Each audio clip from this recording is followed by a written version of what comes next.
Good evening, everyone.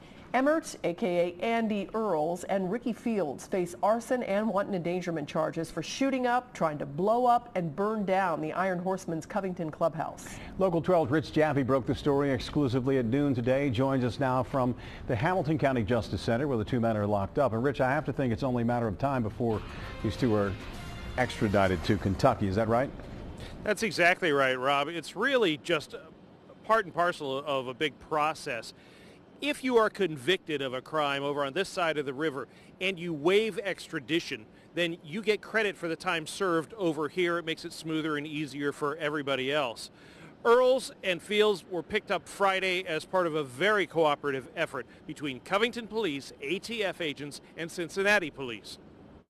You can still see the scars of the attack on the Iron Horsemen's Covington Clubhouse, where there was once a window, just the black soot from a firebomb, and where there used to be smooth siding, 3 blasts from a shotgun.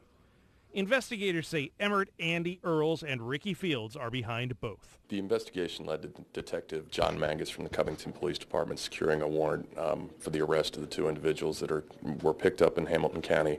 They each face 1 count of first-degree arson, which is a Class A felony punishable by 20 years to life in prison, and also several counts of wanton endangerment, first degree.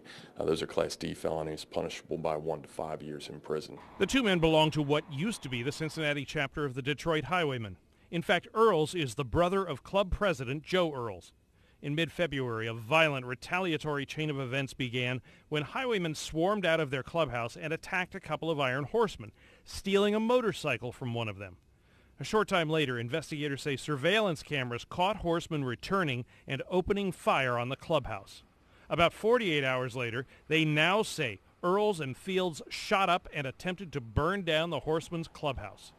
Police have put together such a Loctite case against the pair, they've even confiscated the shotgun allegedly used in the attack. But the Iron Horsemen have been present. They've had their house in Covington for a number of years.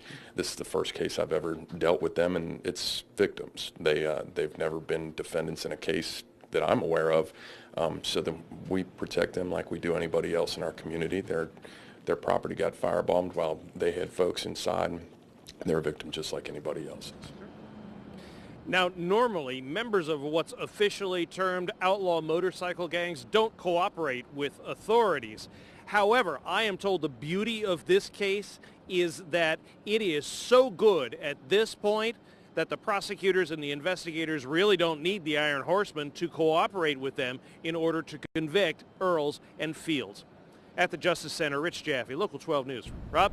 Rich, as I recall, you've reported that the highwaymen have officially disbanded in this part of the country, haven't they? That's exactly right. And it came after all of those events, and with good reason. The city of Cincinnati moved to get an injunction to close their clubhouse as a public nuisance. And at exactly the same time, the president of the Detroit Highwaymen from Detroit came down here and basically yanked their colors on this chapter because they were attracting too much attention and too much heat. Rich Jaffe, thanks very much. We have no word yet on when Fields and Earls will appear in a Kentucky courtroom, but we'll keep an eye on it for you, of course, and we'll let you know when it happens.